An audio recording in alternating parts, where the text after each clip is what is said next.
Hello and welcome. You are listening to the podcast Open Mic for Open Primaries. I'm filling in today for our regular host, Margaret Kobos, and my name is Alex Wentz. I work with the Vote Yes 836 campaign, and that's the effort to bring open primaries to Oklahoma through a proposed constitutional amendment, State Question 836.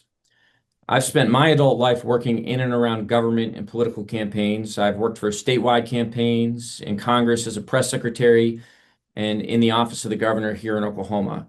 And I think it's fair to see I've seen how closed primaries are negatively impacting our democratic processes, which is why I'm passionate about bringing open primaries to Oklahoma. We're not really here to listen to me today. We're here to talk with our guest. If you've tuned in before, you know that on each episode, we talk to a different Oklahoma leader in politics and business or some other area about why they support open primaries. And so today, we're excited to hear from Tony Stobbe. Tony is a retired U.S. Coast Guard commander where he served for over 20 years, including a decade at sea and 5 years commanding ships in Alaska. Following his military career, he worked as a county public works director in California, overseeing infrastructure systems, landfills, and an airport. He later joined Tesla, where he held a variety of leadership roles over 4 years, ultimately serving as global head of the company's $1.5 billion used car division.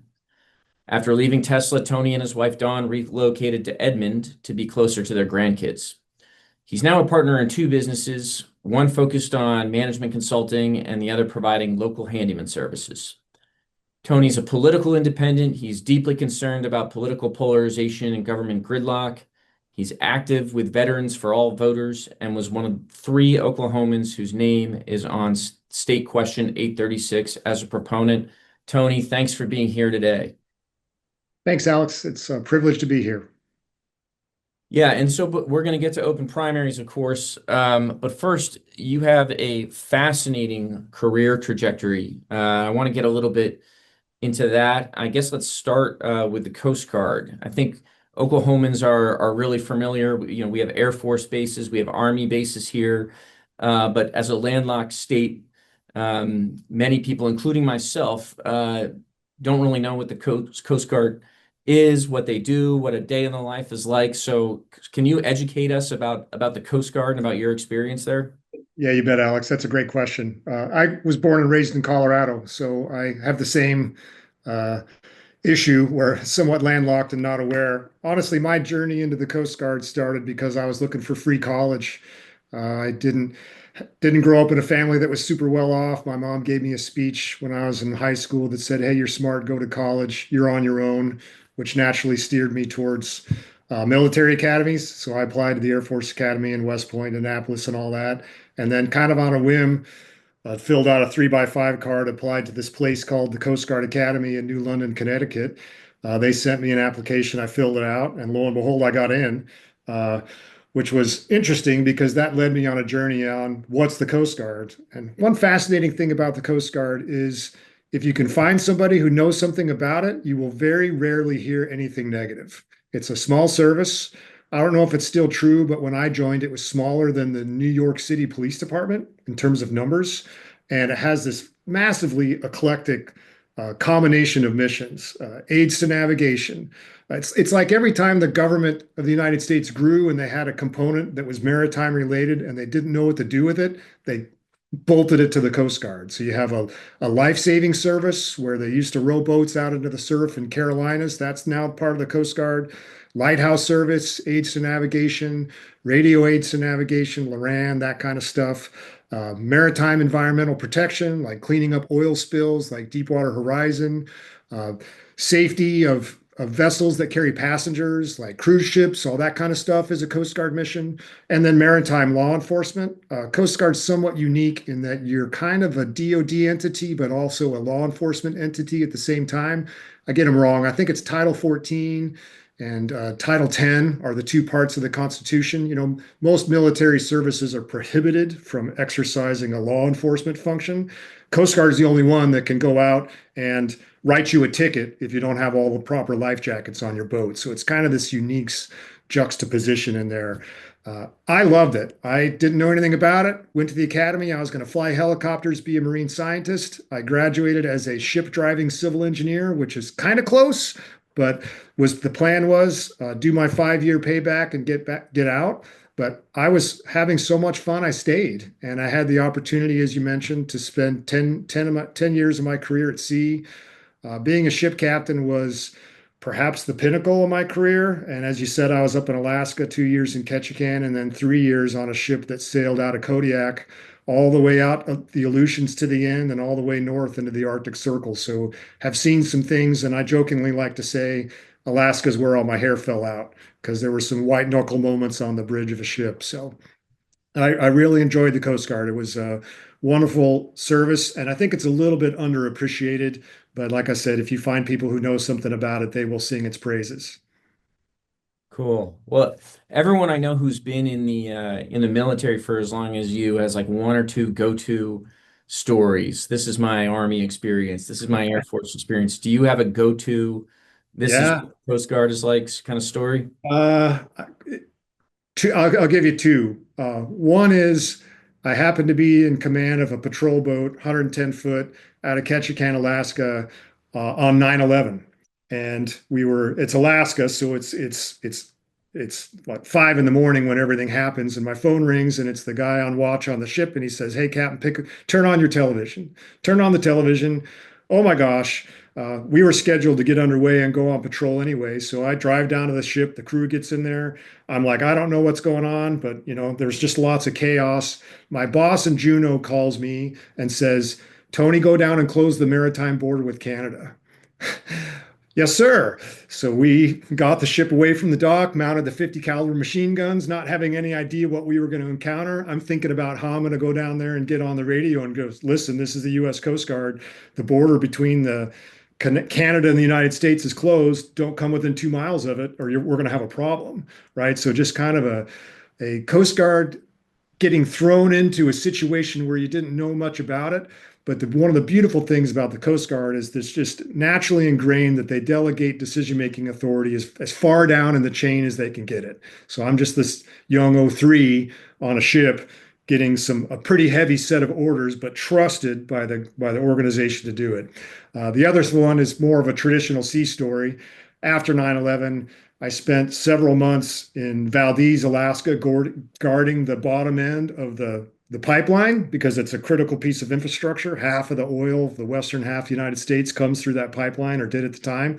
And it was, I forget, February, and we steamed the inside passage and we had to cut across the Gulf of Alaska, totally exposed in order to get into Prince William Sound, which is where the pipeline is. Tried the time, and we're timing it between these massive low pressure systems that are just rolling from west to east, from Russia all the way down into Canada. I thought I timed it well. We jumped in between two of them and we got our rear ends handed to us. And the funny, uh, I remember distinctly, it's 2 a.m., ship's going like this. I'm trying to read a book just to, keep my brain engaged.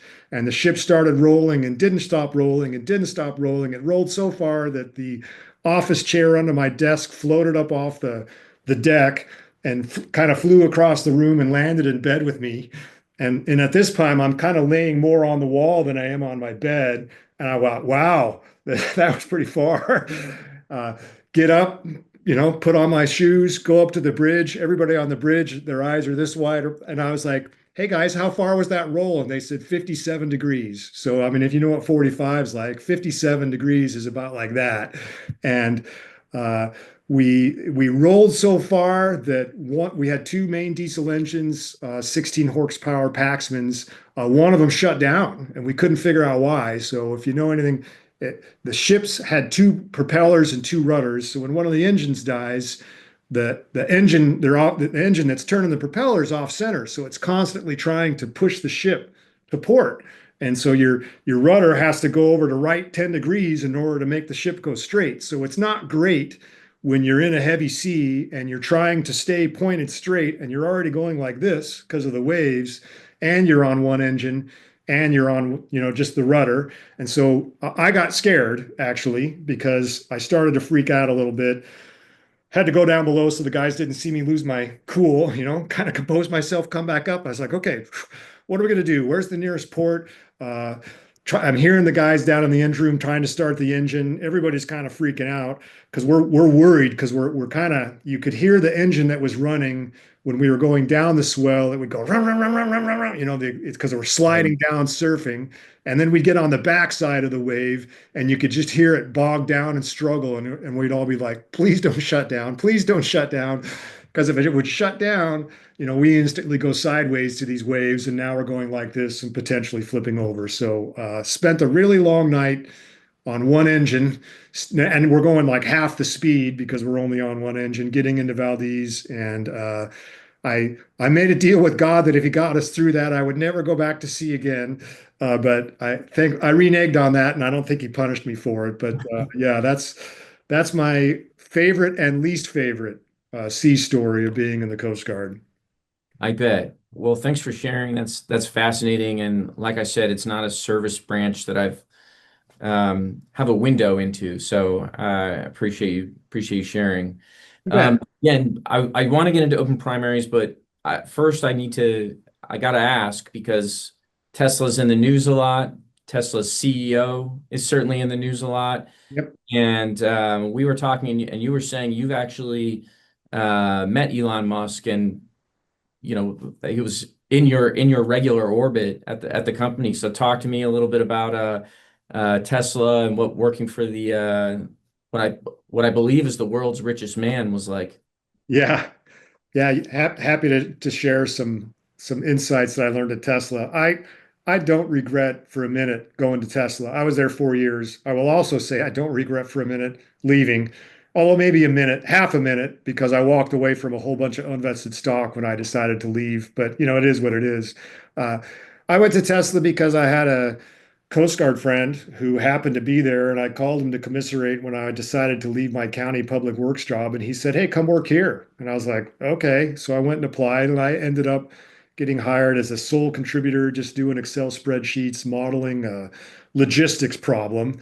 And the strange thing about Tesla, which was also exciting, is that there weren't a ton of rules. There not a lot of tradition. So, uh, long story short, this Coast Guard ship driver, civil engineer person within a year ends up being in charge of it's about 1 million square feet of warehouses that were supporting the production of Model 3, Model S, and Model X at the factory in Fremont. Just ended up running this 2,000 person organization with 1 million square feet of warehouses. Uh, what I like to tell people is at Tesla, if they gave you something that was hard, and you didn't run away screaming and you actually succeeded at it. And then later on, when they asked you questions about it, you demonstrated that you actually knew what you're talking about. The response was, "Oh, great, here's 3 times more responsibility." That's just kind of the way it went. So it became this game of how much could they pile on you without you breaking. Uh, Went from running the warehouses to running the merchandise and accessory sales program, hats, t-shirts, floor mats, all that kind of stuff, because it's somewhat related to the logistics of getting car parts to an assembly line. Then ended up running the organizations that distribute service parts. Like if your car broke something and you were in Tennessee and you needed a part, that part would come from the organization that I was running. Uh, did that for like probably 3 years, and then I just got to the point where I was burned out. All this is instructive about Tesla, by the way. This isn't about Tony. This is about my journey, which is about 3 years into it. I was like, I think I'm done. Like I've done as much as I can do in this logistics supply chain space. I think I'm ready to go somewhere else. Uh, Funnily enough, I had gotten in good graces with Tesla's CFO at the time. His name was Zach Kirkhorn. I think he got word that I was going to leave. He invited me to a meeting randomly one day. I went into the conference room and I was like, "Hey, Zach, what's up?" And he's like, "I hear you're thinking of leaving." I was like, "Yes, I am." He says, "Well, what do you think about the used car business?" I said, "I know nothing about the used car business." And he said, "Well, it's Elon had a rough meeting with the prior person running it, and he's no longer employed here. I'm adopting it because it's losing $16 million a quarter. I need somebody to run it. Will you run it?" And I said, "Well, give me 24 hours." So I sent him a text the next day after thinking about it and said, "Hey, I'll do it. Sounds fun. It's a challenge. It's kind of like the Coast Guard trained you to just sail into rough waters if there was a righteous reason to do it, right? This was kind of, hey, what's the worst that's going to happen? I'm going to get fired. Doesn't matter. I was thinking of leaving anyway. Uh, my text to him, ironically enough, said, hey, I can't resist the opportunity to put used car salesman on my resume. And that's what he responded with. I prefer to think of it as head of a $1.5 billion business unit that's growing 50% year over year. I was like, touche, you got me. But Alex, the cool thing about it, and I think the reason my style worked at Tesla is because I had to walk in the next day into an organization where their boss had just been fired. They know nothing about me. I know nothing about the used car business, but we have to figure out how to make it work. And you do that by having empathy and being polite and being people oriented, but also saying, how does this business work? Like, what are the metrics that we're using to measure our success? Like, and you get under the hood and you understand workflows, you look for signs that something is amiss and you grab onto it and you pull that thread and you just kind of overhaul. We really kind of overhauled the whole function of the organization. The meeting I had with Elon was about 9 months into that tenure where I had been overhauling the used car business. Thankfully, he didn't summon me earlier because I probably would have been canned because we hadn't turned it around. It takes a long time, but we had a good story to tell, which was we had gone from losing $15 million a quarter to making 15 million a quarter. So it's like we were helping Tesla, the organization, be profitable back in the days when profit was not a given and everybody thought the company might die next quarter. And then my interaction with Elon was very interesting. He came armed for bear, I guess is the way I would say it. Really got on my case about a lot of things about the business. Did so in a manner that I was somewhat offended by, and I almost walked out. But I had a little premonition that said, "Hey, he's intense. He thinks linearly and logically. He's not focusing on how to interact with another human. So stop expecting normal human interactions and it'll be fine." And when I was able to turn off that switch of expecting to get treated like a person, which sounds terrible, but it's just reality, the meeting went fine. And I'll tell you, I felt like I was intellectually trapped in a cage with an angry grizzly bear. That's how fast his brain goes. It goes 100 miles an hour. But thankfully, I had been in the business long enough that I knew my numbers and I knew what we were doing, and we had a we had an interesting interaction. I even got him to laugh a couple times. I think the joke that he found the most humorous was when I offered to don a pair of the Tesla short shorts, these red silky shorts that we were selling, and be the model on the online web space. And he laughed at that and just he thought that wasn't such a good idea. So survived that meeting. And then I'd be remiss if I didn't say that, in my opinion, I was somewhat excited to hear that Elon was going to poke his brain into our federal government and look at stuff. Uh, I know that that didn't necessarily go well for a lot of reasons, but I stand by the statement I'm about to make, which is, as somebody who worked for the federal government in the military for 20 years and in local government, there's just no doubt in my mind that a 10 or 15% dose of that mindset, like how are we measuring our service deliveries? How are we measuring our efficiencies? What are the bureaucracies that are in the way of us being efficient? Is a good thing. I just don't think it unfortunately worked, probably because of the supporting cast and the magnitude of the problem. But anyhow, you Sure. got me started, and I hope that's what you were looking for. Yeah. Well, and I think Elon's been in a position to make a lot of kind of controversial calls, but not putting you in the Tesla shorts is probably one that most people. That would have been controversial, no doubt. Yeah, absolutely. Well, all right. So let's, I guess let's get to the topic at hand here. So you leave Tesla and you move back to Oklahoma, and sort of the beginning of the journey that puts you on a collision course with open primaries and state question 836 was when you start to try to get politically involved in Oklahoma, right? And by that I just mean vote. Yes, absolutely. So full disclosure, I'm an independent. Over half of the military veteran community is independent. That's a fact. Everybody kind of has their reasons. For me, it was probably because I served long enough that I had different commanders in chief of different parties. And it's like, I just don't want to have a side. I just want to be ready to support and defend the Constitution of the United States, no matter who it is that's telling me to do the thing that I need to do.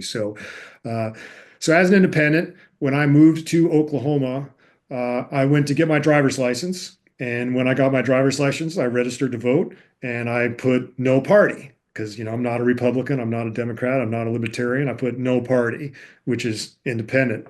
And I don't know, about a month later, I end up on a phone call with one of the representatives of Veterans for All Voters because I had started to get involved with them in California. It's just a group of guys who just and gals who just want there to be better outcomes in the government, and they look at things that they might be able to bring the voice of the veteran, which is generally still well regarded in America. It's definitely ranks above used car salesmen in the terms of, people trusting you. Just bringing that voice into situations to maybe bring about outcomes. And so I was on a call with this guy Eric, and he said, "Hey, did you get your driver's license and register to vote?" And I said, "Yes." And he said, "What did you register?" I said, "No party." He's like, "Guess what? You don't get to vote in the primary." And I said, "What?" Like, what do you mean I don't get to vote in the primary? He's like, "No, Oklahoma's a closed primary state. You actually don't get to vote." And that kind of is, if you combine the Coast Guard stories and that mindset with the Tesla mindset, that was the beginning of this burr under my saddle, so to speak, of this bothers me. Like, it's not fundamentally right that my choice to not pick a side before the election results in me not actually being able to participate in the election. And that's why you and I are actually talking today, because I believe that it's our duty as Americans to step in and do what we can to change outcomes when it's pretty apparent that the thing that we're trying to change is not in the best interest of the United States. Right. And so for people who are kind of just tuning in to either this podcast or just learning about open primaries, one of the things we talk about a lot is, yeah, of course, as an independent, Tony, you can vote in the November election. But as we've discussed a lot, almost all the November elections, I mean, we're talking about well over 80, 90%, are either they do not happen, period, because a candidate runs unopposed in a Yep. heavily Democratic area or a heavily Republican area. A Democrat or a Republican wins their primary runoff, and then there is no general election, or the general election is a landslide. So the real action happens in the primary, and you are if you can't vote in that election, you essentially don't get to have a meaningful vote for most of the elections for public office here in Oklahoma. One thing I do hear a lot, though, Tony, and I heard it from actually someone who worked for a newspaper in Oklahoma the other day, is why don't you just pick a side? You can vote in the primary, just register as a Republican or register as a Democrat. What do you say to someone who tells you pick a side? Sure. I would say, show me that in the Constitution, because I don't see in the Constitution anywhere that I have to, before I exercise my constitutional right to vote, I have to declare which side I'm on. Right, And maybe some people would think that that's an acceptable solution. To me, it just kind of rubs me the wrong way. It seems, I don't want to use the word unethical because I don't want to cast aspersions on people who are fine with it. But for me, it just doesn't sit well. Plus, as an independent, I kind of reserve the right to allow myself the opportunity to support somebody who has an R, or somebody who has a D, or somebody who has an L after their name. And if I were to choose Democrat or Republican primary, I'm still limited.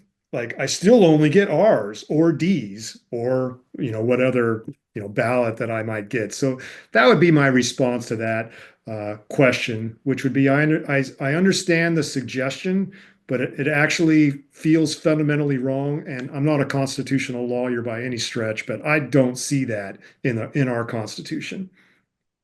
right. Well, I'm not a lawyer and I'm not a historian, but I think it was George Washington in his farewell address was saying one of the biggest threats to democracy is political factions. And what he meant was parties and political Yes. polarization.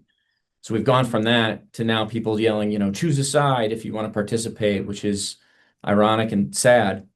Absolutely. I'd recommend anybody who hasn't read that farewell address read it. It's incredibly eloquent, and your brain's going to struggle with the way that people used to write and talk back then. But as an asterisk on what you just said, Alex, the risk he identified was undue foreign influence as a result of partisan divides.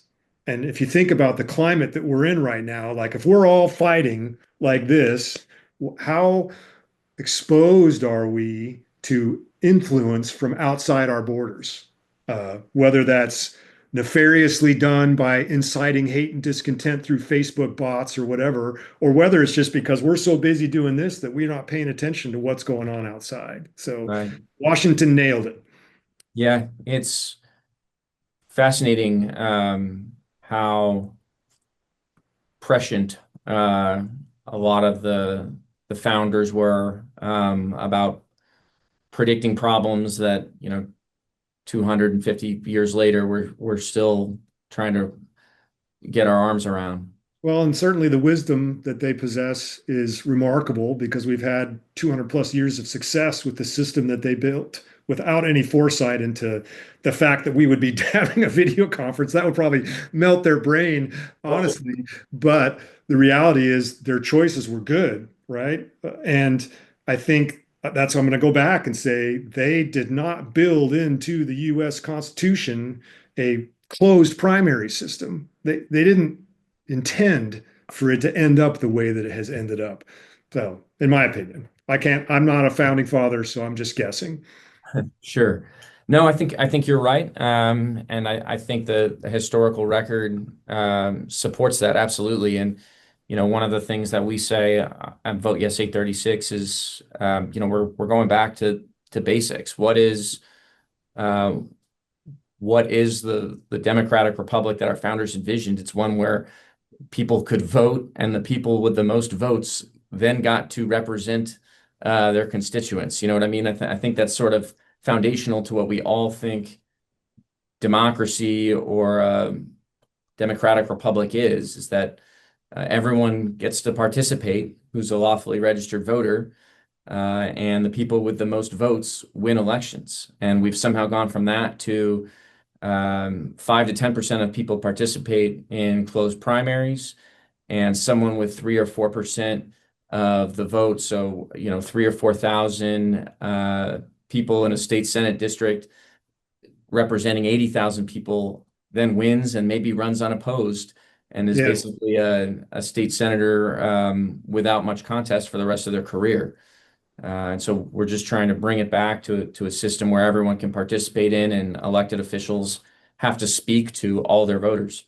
Yes. Yeah, absolutely. And, maybe we'll get into the fact that Oklahoma's voter participation rate is last or near the bottom of the 50 states. And perhaps that's one reason why is because there are people who just don't feel like they're have the opportunity to participate in a meaningful election. I certainly don't feel like I have the opportunity to participate in a meaningful election because of the closed primary system.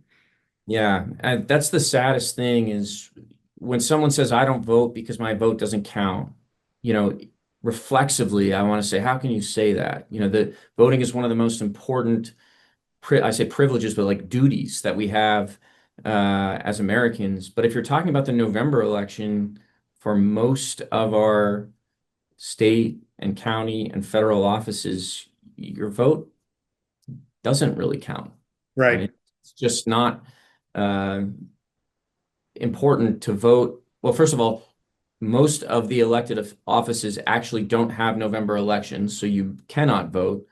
And then the vast majority of the ones that do are 70-30, 80-20 landslides. Yep. So it's hard to look at, the high school kid who just registered to vote and say, make sure you come out in November. The action is in the primaries. Um, but that doesn't work if you're an independent. Frankly, it doesn't work if you are a Republican like me living in a heavily Democratic district. Mm. It doesn't really matter who wins the Republican primary. Often there aren't even Republican candidates. The action where I live is in the Democratic primaries, and obviously there are Democrats and Republican districts who are in the same position. Mhm. It's And then, interesting to bring up the young people too, because I don't have the statistic at the tip of my tongue, but I do believe that no party affiliation is the fastest growing bloc among America's youth by a lot.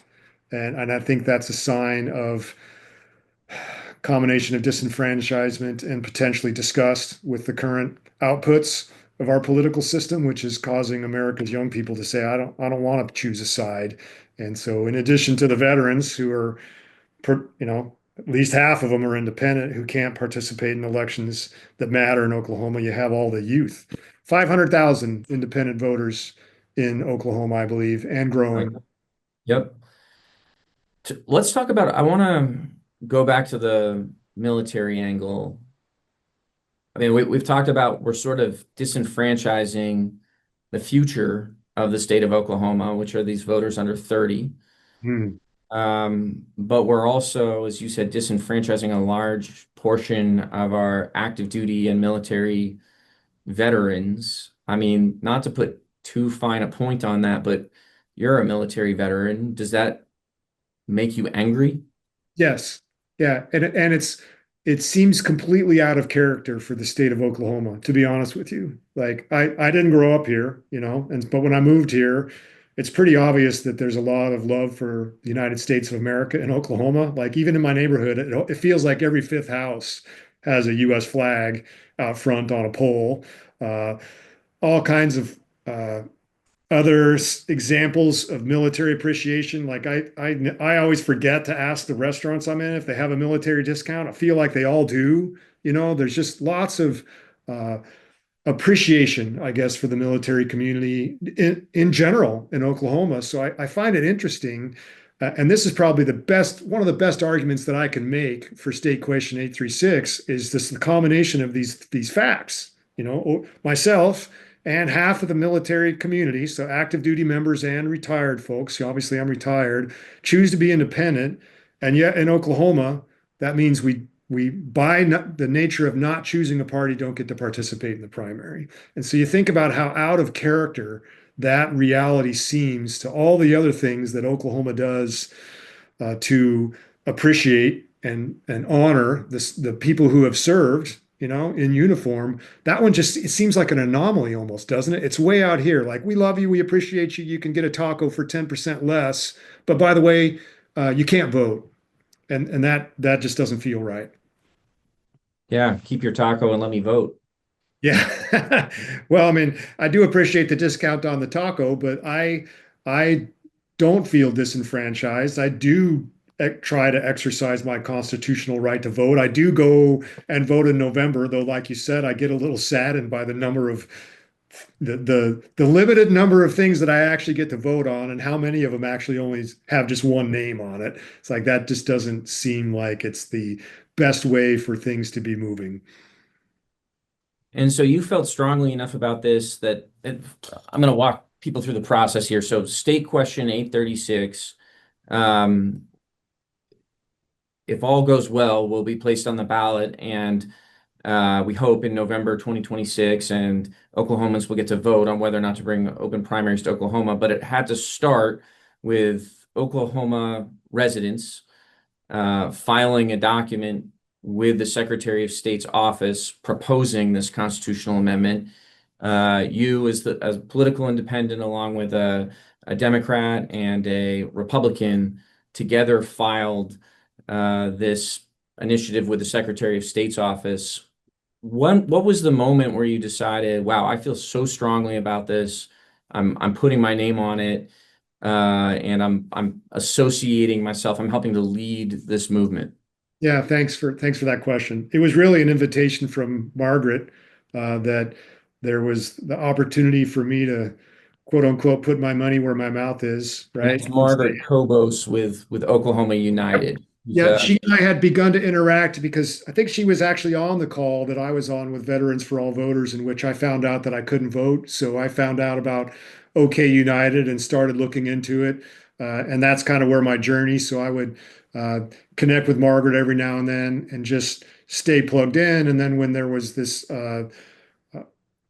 pursuit of a ballot initiative, staying plugged in, staying connected. And she offered me the opportunity and asked if I'd be willing to sign it. So that was kind of I didn't go to her and say, I want to sign it. She invited me. But what that meant was I kind of had to do a gut check and say, okay, Tony, you've been uh, floating along, getting carried by the current on this open primary thing, but are you willing to actually put your money where your mouth is? Not my money, but my name.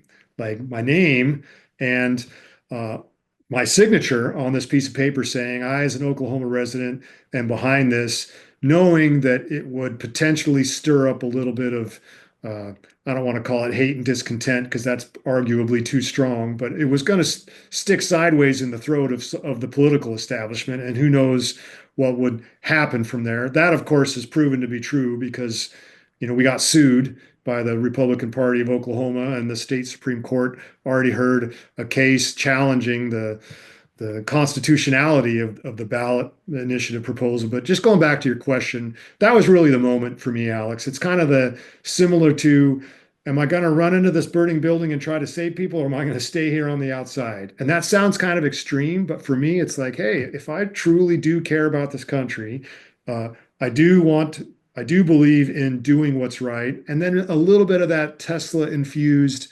there's a right outcome that's logical, that's going to require some effort to push through existing, roadblocks and other things to get there. It's like, no, let's do it. Plus, uh, what are they going to do? Take away my birthday? I'm really not worried about potential blowback or outcomes, but I consider it an honor, and I'm actually I hope that it's a good example for my own children and for others, my friends, other people in the military community, that what's going to make this country better is when people who see something that's not right do more than just mentally say that's not right. There's a way to participate, whether it's through giving or time, or like what I did, signing your name on an official piece of paper that just basically, that's how this country runs, right? Is when people are, they nod their head and they say, yes, I will serve as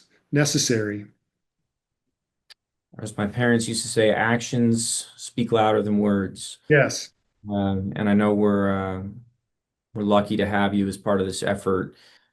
Tony, thank you for talking with us today. Thanks for everything you're doing to spread the word about open primaries and the ways it can help our state. Thank you for your service to this country, most of all. I appreciate you. If you're listening and you want to get more information on this effort, go to voteyes836.com. You can also follow the campaign on at Vote Yes 836 on Facebook, on Instagram, on YouTube, and on Mr. Musk's now X service. We appreciate you for listening. Tony, we appreciate you for being here, and tune into our next episode.